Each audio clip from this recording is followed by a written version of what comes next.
AP ప్రతిపక్ష నేత YS Jaganmohan Reddy సంచలన నిర్ణయం తీసుకున్నారు. ప్రతిపక్ష నేతగా మాజీ మంత్రి బొత్స సత్యనారాయణను నియమించారు. శాసన మండలిలో ప్రతిపక్ష నేతగా బొత్స సత్యనారాయణను నియమిస్తూ మండలి చైర్మన్ కు లేఖ పంపించారు వైఎస్ జగన్. ప్రస్తుతం శాసన మండలిలో వైసీపీ ఫ్లోర్ లీడర్ గా లేళ్ల అప్పిరెడ్డి ఉన్నారు. జగన్ ఆదేశాలతో ఫ్లోర్ లీడర్ పదవికి రాజీనామా చేశారు అప్పిరెడ్డి. ఆయన స్థానంలో బొత్స సత్యనారాయణ మండలిలో ప్రతిపక్ష నేతగా వ్యవహరించనున్నారు.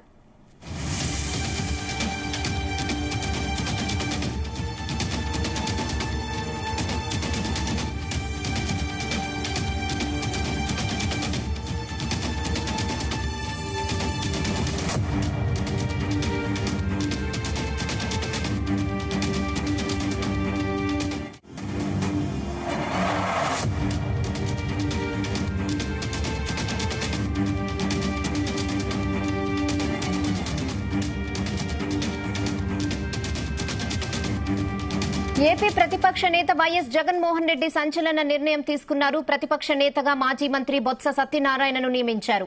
శాసన మండలిలో ప్రతిపక్ష నేతగా బొత్స సత్యనారాయణకు లేఖ పంపించారు వైఎస్ జగన్. ప్రస్తుతం శాసన మండలిలో వైసీపీ ఫ్లోర్ లీడర్ గా లేళ్ల అప్పిరెడ్డి ఉన్నారు. జగన్ ఆదేశాలతో ఫ్లోర్ లీడర్ పదవికి ఆయన రాజీనామా చేశారు.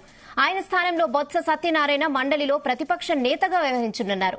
ఇదే విషయంపై మరిన్ని అప్డేట్స్ మా ప్రతినిధి నాగేశ్వరరావు అందిస్తారు. నాగేశ్వరరావు, రిహానా ఆంధ్రప్రదేశ్ రాష్ట్రంలో సంచలన నిర్ణయం తీసుకున్నారు మాజీ ముఖ్యమంత్రి వైసీపీ పార్టీ అధినేత జగన్మోహన్ రెడ్డి.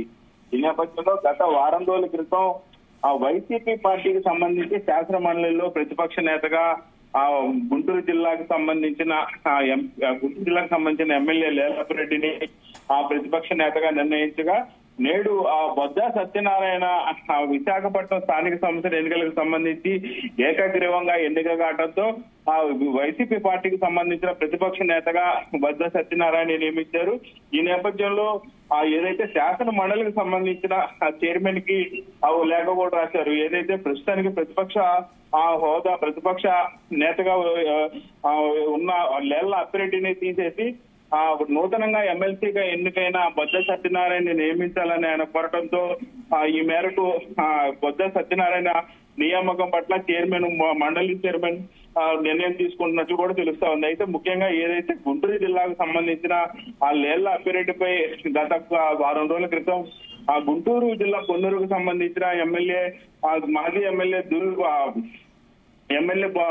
దాని మీద పెద్ద ఎత్తున విమర్శలు చేయటం, అలాగే వివిధ జిల్లాలకు సంబంధించిన గుంటూరు, కృష్ణా, ప్రకాశం జిల్లాలకు సంబంధించి కూడా ఆయనకి ప్రతిపక్ష హోదా ఇవ్వడం పట్ల కూడా వైసీపీ నేతల్లో ముఖ్యులే పలువురు పెదవి విరుస్తా ఉన్నారు. ఈ నేపథ్యంలోనే ఆయనకు సంబంధించిన ఆ ప్రతిపక్ష హోదా అందిన వారం 10 రోజుల్లోపే మరలా ఆయన దానికి రాజీనామా చేయాల్సిన పరిస్థితి అయితే నెలకొంది. దీని పట్ల ఆయన కూడా కొంత దిగ్భ్రాంతి కలిగిన ఆశ్చర్యకర అంశమైనా కానీ తప్పని పరిస్థితుల్లో కొద్దిసేపటి క్రితమే ఆ ప్రతిపక్ష హోదా అనుభవిస్తున్న ఎమ్మెల్సీ లేలపరెడ్డి రాజీనామా చేశారు. ఈ రాజీనామాకు సంబంధించి కూడా ఇప్పటికే ఎవరైతే శాసన మండలి స్పీకర్ గా వ్యవహరిస్తున్నారో శాసన మండలి చైర్మన్ కి లేఖ పంపించారు. అయితే ఈ నేపథ్యంలోనే ఆ ఫ్లోర్ లీడర్ గా లేలపరెడ్డి ఉన్న నేపథ్యంలో తాను రాజీనామా చేస్తున్నానంటూ కూడా ఆ రాజీనామాని శాసన మండలిలో చైర్మన్ కి పంపించారు. పంపించిన నేపథ్యంలోనే మరికొద్ది సేపట్లో ఏదైతే వైఎస్ఆర్సీపీ పార్టీకి సంబంధించిన ప్రతిపక్ష నేతగా మాజీ మంత్రి మాజీ ఎమ్మెల్యే బొత్స సత్యనారాయణ నియామకం క్లియర్ అయిపోతుంది కూడా ఉంది. అయితే శాసనమండలిలో ప్రతిపక్ష నేతగా బొత్స సత్యనారాయణ నియమిస్తూ ఆ మండలి చైర్మన్ కి లేఖ పంపించిన జగన్మోహన్ రెడ్డి ప్రస్తుతం శాసనమండలిలో వైసీపీ ఫ్లోర్ లీడర్ గా ఉన్న లేళ్ల అప్పిరెడ్డిని తీసేసి ఆయన ఆదేశాలతో ఫ్లోర్ లీడర్ గా బొత్స సత్యనారాయణ నియమించడానికి కూడా అధికారులకి ఏదైతే ఆ చైర్మన్ ఉన్నారో చైర్మన్ కూడా అధికారులకు సమాచారం ఇచ్చినట్టు తెలుస్తా ఉంది. మొత్తానికి ఈ రోజు సాయంత్రం లోపు వైఎస్ఆర్సీపీ పార్టీకి సంబంధించిన ప్రతిపక్ష నేతగా ఫ్లోర్ లీడర్ గా అయితే బొత్స సత్యనారాయణ నియామకం లాంఛనంగా అయిపోతుంది.